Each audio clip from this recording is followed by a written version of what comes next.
Anggota Komisi 2 DPRD Kota Cimahi, Haji Barkah Setiawan, didampingi Kepala UPTD Pasar Deni Supriyatna, pada hari Rabu tanggal 30 Maret tahun 2022, melakukan sidak harga bahan kebutuhan pokok di Pasar Antri Cimahi.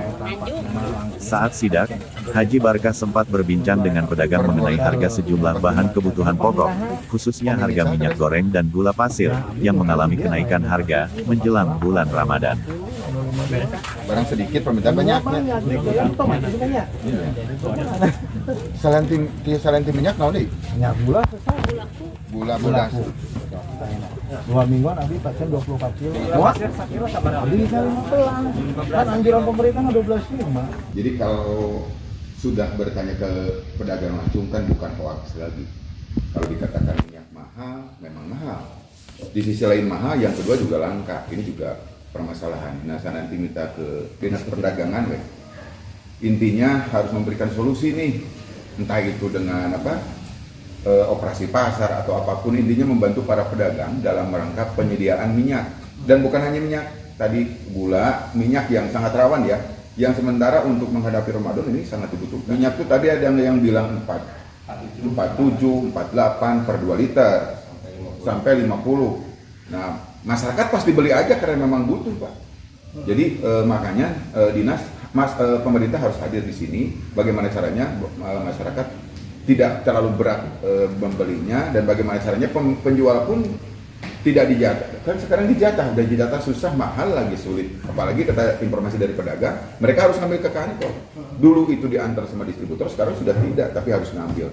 Ini siklus ini kan harus dibenahi. Kalau tidak dibenahi, repot lah.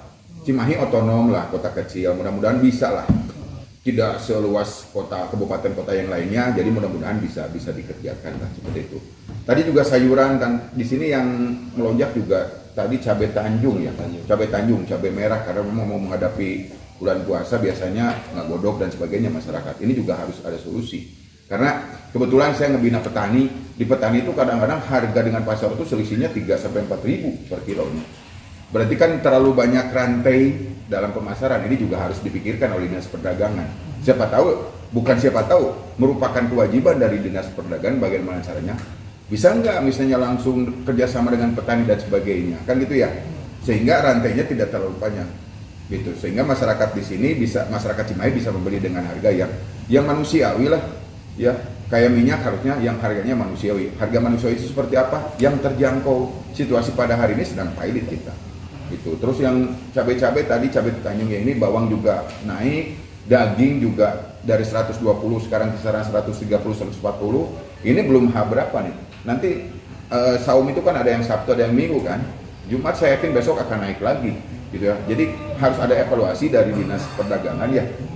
Kebetulan ada dari UPTD Pasar Atas. Saya kenapa misalnya sekarang tidak ke Pasar Atas dulu. Pasar Atas kan minggu depan ya. Saya kesini dulu. Ini pasar swasta. Kenapa saya kesini dulu? Karena swasta yang berani berinvestasi di Kota Cimahi harus dilindungi juga gitu.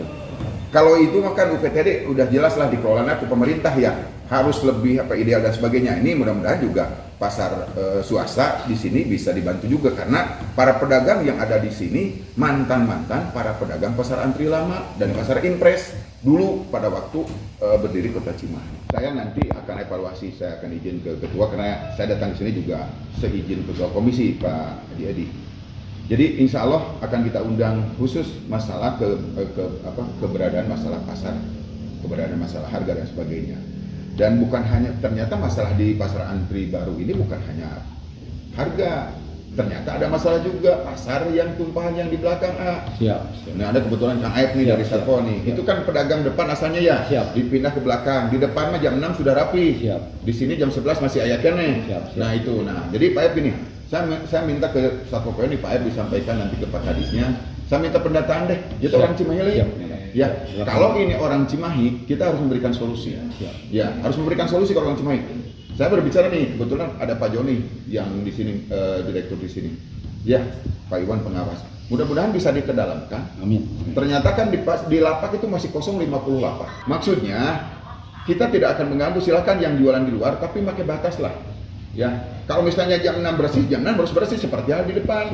Biar tidak terlalu mematikan pedagang yang ada di dalam. Yang ada di dalam pedagang itu kan bebannya bayar.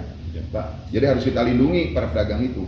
Kalau kita biarkan, ini akan terjadi persaingan yang tidak sehat. Mereka tidak bayar kios, jualan di luar dengan bebas.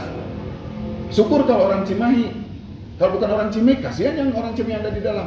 Saya berbicara bukan Cimahimisme, tapi pada hari ini saya harus selamatkan warga kota Cimahi. Bagaimana caranya kalau memang ternyata di sana mayoritas orang Cimahi, harus ada solusi. Harus ada solusi dengan dinas Satpol PP, di sub dengan dinas perdagangan, harus ada solusi. Sok di tempat kebukaan mana. Nah sementara yang dari pihak pasar antri baru siap memfasilitasi. Mau di lapak, oke katanya. Mau di belakang itu, iya siap. Seperti itu. Nah ini mudah-mudahan solusi bagi kita ya. Siap. Tadi pahit-pahitnya saya ingin Pak Ed seperti yang di depan lah minimal. Siap. Jam 6 bersih. Jadi kalaupun nanti saya dari Cimahi Mall nih jalan ke ini bisa akses masuk. Kalau tidak salah kan ada akses angkot juga kan? Betul. Nah jangan sampai itu juga terhalangi. Terus misalnya orang yang mau supplier terhalangi dan sebagainya, sehingga jadi masalah semuanya. Jadi ekosistem yang ada di pasar ini terganggu semua gitu. Jadi sekali lagi saya ingin ada pembenahan di atas, Pak Aib silakan nanti bicarakan dengan Pak Kadis ya. Insya Allah profesional Polisi Pamung Praja akan menggunakan informasi dan menggunakan juga investigasi secara paralel official data biar esotik komandan.